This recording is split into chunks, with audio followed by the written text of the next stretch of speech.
ಸರ್ಕಾರಿ ಕಚೇರಿಗಳಲ್ಲಿ ಸಾರ್ವಜನಿಕ ಶೌಚಾಲಯ ಇರುವುದನ್ನ ನೋಡಿದ್ದೇವೆ.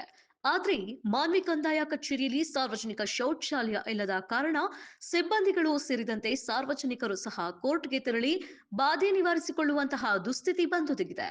ರಾಯಚೂರು ಜಿಲ್ಲೆಯ ಮಾನ್ವಿ ತಹಶೀಲ್ದಾರ್ ಭೀಮಾರಾಯ ಸಾಹೇಬ್ರಿಗೆ ಮಾತ್ರ ಪ್ರತ್ಯೇಕವಾಗಿ ಶೌಚಾಲಯವಿದೆ. ಆದ್ರೆ ಕೆಲಸಕ್ಕಾಗಿ ಬರುವಂತಹ ರೈತರು, ಮಹಿಳೆಯರು ಮತ್ತು ಸಿಬ್ಬಂದಿಗಳು ತಮ್ಮ ನೋವನ್ನ ಯಾರಿಗೂ ಹೇಳಿಕೊಳ್ಳದೆ ತಹಶೀಲ್ದಾರ್ ಭೀಮರಾಯ್ಗೆ ಹಿಡಿಶಾಪವನ್ನ ಹಾಕ್ತಾ ಇದ್ದಾರೆ.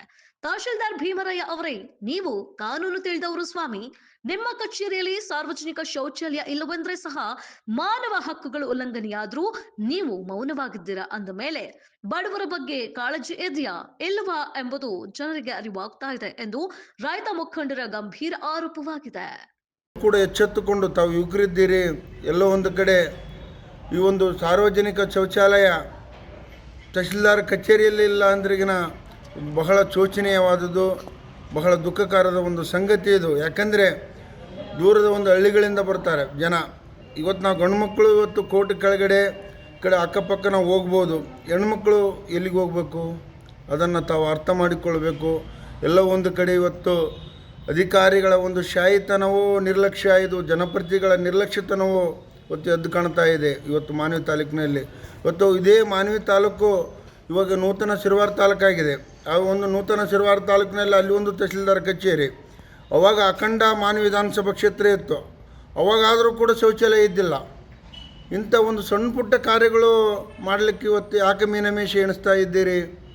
ಇವತ್ತು ಇವತ್ತು ಹೆಣ್ಮಕ್ಳು ಬರ್ಬೋದು, ಹೆಣ್ಮಕ್ಳು ತಾಯಂದಿರು ಬಂದಿರ್ಬೋದು, ನಮ್ಮ ಚಿಕ್ಕ ಮಕ್ಕಳು ಬಂದಿರ್ಬೋದು. ಬಡನ್ ಅದನ್ನು ಮೂತ್ರವನ್ನು ತಡೆಗಟ್ಟುವುದು ಬಹಳ ಅಪಾಯಕಾರಿ. ಯಾಕಂದರೆ ವೈದ್ಯರ ಒಂದು ಮಾರ್ಗದರ್ಶನದ ಮೇರೆಗೆ 1 ಗಂಟೆ ಮೇಲ್ಪಟ್ಟು ಮೂತ್ರ ತಡೆಗಟ್ಟರೆ ಒಂದು ಆರೋಗ್ಯಕ್ಕೆ ಅಪಾಯಕಾರಿ ಒಂದು ಲಕ್ಷಣ ಅದು. ಇವತ್ತು ಶೌಚಾಲಯ ಕೂಡ ಅಷ್ಟೇ. ನಮಗಿವತ್ತು ಮಲಬದ್ಧತೆಯನ್ನು ನಾವು ಅರ್ಧ ಗಂಟೆ ಮೇಲ್ಪಟ್ಟು ಏನಾದರೂ ನಿರ್ಲಕ್ಷ್ಯ ವಹಿಸಿದರೆ ಅನೇಕ ರೋಗ ರುಜಿನಗಳಿಗೆ ನಾವು ಬಲಿಯಾಗಬೇಕಾಗ್ತದೆ. ಎಲ್ಲ ಒಂದು ಕಡೆ ಇವತ್ತು ಜನರ ಬಗ್ಗೆ ಆರೋಗ್ಯ, ಇವತ್ತು ಶಿಕ್ಷಣ ಇಲಾಖೆ, ಅನೇಕ ಇಲಾಖೆಗಳ ಮೇಲೆ ತಹಶೀಲ್ದಾರ್ ಕಚೇರಿಯ ಅಂಥ ತಹಶೀಲ್ದಾರ್ ಕಚೇರಿ ದಂಡಾಧಿಕಾರಿಗಳು ಶೀಘ್ರವೇ ಎಚ್ಚೆತ್ತುಕೊಂಡು ಈ ಒಂದು ಶೌಚಾಲಯ ನಿರ್ಮಾಣ ಮಾಡಬೇಕು. ಮಾಡದೇ ಇದ್ದರೆ ಮುಂದಿನ ದಿನಗಳಲ್ಲಿ ಕರ್ನಾಟಕ ರಾಜ್ಯ ರೈತ ಸಂಘದ ವತಿಯಿಂದ ಒಂದು ಉಗ್ರ ಪ್ರತಿಭಟನೆ ಹಮ್ಮಿಕೊಳ್ಳುವುದರ ಮೂಲಕ ನಾವು ಈ ಬಗ್ಗೆ ಎಚ್ಚರಿಸ್ತಾ